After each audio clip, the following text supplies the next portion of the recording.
সবাই কেমন আছেন? আসসালামু আলাইকুম। আজকে একটা ডেইলি ব্লগ নিয়ে নতুন একটা ব্লগ নিয়ে হাজির হলাম। তো প্রথমে সকালে কাজটা শেষ করে নাস্তা বানিয়ে বাপ ছেলেকে নাস্তা দিলাম, পরোটা, চা। এখন অনেকে বলবেন বাচ্চা মানুষ চা, আসলে ওর দুধ বেশি, চা কম দিয়ে ও পরোটা তাছাড়া খায় না। যাই হোক, ওদের নাস্তা টাস্তা খাওয়া কমপ্লিট হলে আমি রান্নাটা বসায় দিব। তো আজকে রান্না করব হচ্ছে মটরশুঁটি, আলু, টমেটো দিয়ে আলমাস।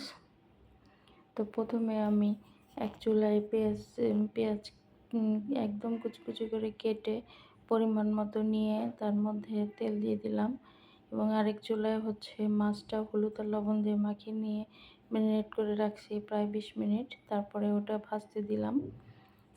এক চুলায় হচ্ছে মশলাটা কষায় নিব, আরেক চুলায় মাছটা ভাজা হয়ে যাক। পেঁয়াজটা একটু বাদামি কালার হয়ে গেলে এর মধ্যে পরিমাণ মতো লবণ, জিরা গুঁড়া, হলুদ গুঁড়ো, মরিচ গুঁড়ো দিয়ে ভালো করে একটু কষায় নিব। আপনারা যার যার পরিমাণ মতো দিবেন। আমি একটু আদা রসুনটা মাছে খাই না, এজন্য শুধু জিরা গুঁড়া দিই।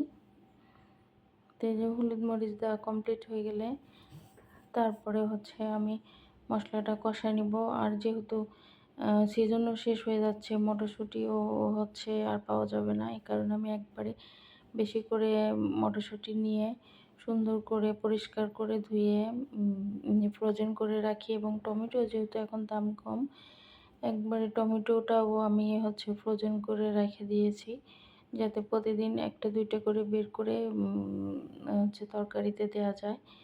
যে মশলাটা তেল বের হয়ে আসছে, এখন এর মধ্যে আমি পানিও কমে আসছে। এখন এর মধ্যে আমি দিব হচ্ছে মটরশুঁটি। এই যে দেখেন, মটরশুঁটিগুলো বরফ হয়ে আছে, যদিও এটা তরকারিতে দিলে এটা নরম হয়ে সিদ্ধ হয়ে যাবে।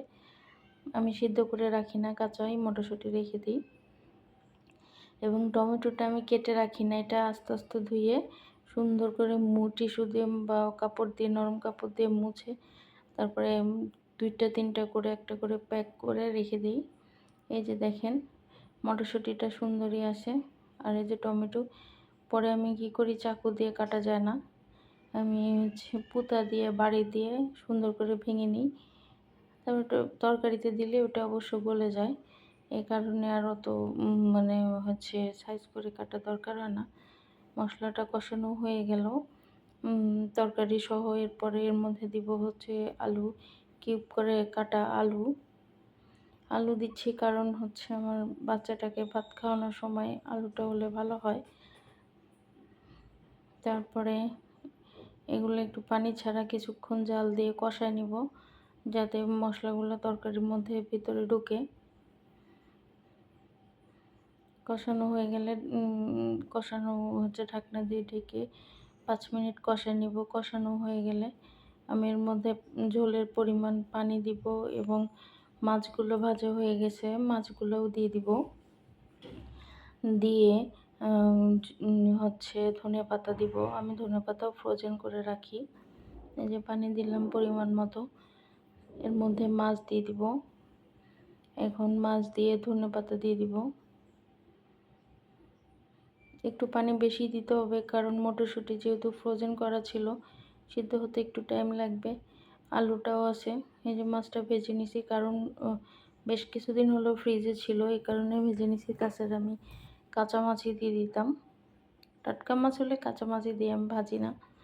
যেহেতু অনেকদিন হলো ফ্রিজে ছিল, এই কারণে আমি একটু ভেজে নিয়েছি। এরপর এর মধ্যে ধনেপাতা দিয়ে দিব। ধনেপাতা দিয়ে ঢাকনা দিয়ে সুন্দর করে ঢেকে দিব।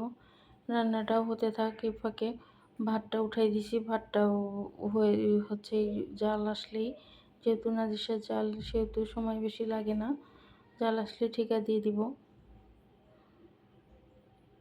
ধনেপাতা দিয়ে দিলাম। এই যে দেখেন, বেশ ভালো পরিমাণ ধনেপাতা দিয়ে দিলাম। এখন এটা ঢাকনা দিয়ে ঢেকে দিব অন্তত 5-6 মিনিটের জন্য। 5-6 মিনিট পরে যখন পানিটা কমে আসবে, এই যে দেখেন প্রায় সিদ্ধ হচ্ছে, ঝাল কম দিছি।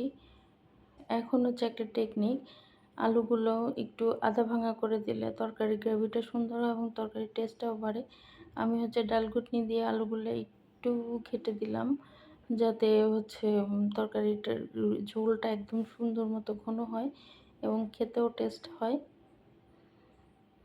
জানি না কে কেমন করে, বাট আমি এভাবেই করি। আলুর তরকারি হলে বা যে কোনো ঝোলের তরকারি হলে আমি এই কাজটাই করি। এই যে দেখেন, আলহামদুলিল্লাহ রান্না টান্না শেষ করে বাবুক খাওয়ায়া, বাবুক গোসল করে খাওয়ায় সুন্দর মতো বাবার কাছে রেখে আমি জিমের উদ্দেশ্যে রওনা দিলাম। জিম শেষ করে জিমে যাইতে হচ্ছে 20 মিনিট 15 থেকে 20 মিনিট লাগে। জিম শেষ করে বাসায় এসে আবার রাত্রে খাবার আয়োজন। বিকালে নাস্তা দিছি, বাবুকে স্যান্ডউইচ বানিয়ে দিছি। এখন হচ্ছে রাত্রে হচ্ছে পরোটা ওর বাবা আর ও হচ্ছে পরোটা, ডিম আর সবজি খাবে। ওদের রাত্রে খাবার খায়। যে দেখেন ঘরের অবস্থা কি করে রাখছি। কালকে সব পর্দা টর্দা খুলে ফেলছি, আরেক সেট পর্দা লাগিয়ে ফেলছি, কারণ এগুলো ওয়াশ করতে দিব। তারপর ঘর বাড়ি করে গোছালাম, এক রুম কমপ্লিট করলাম। একদিন করে করতে হবে, কারণ একদিনে সব রুম পারা যাবে না। সবাই ভালো থাকবেন।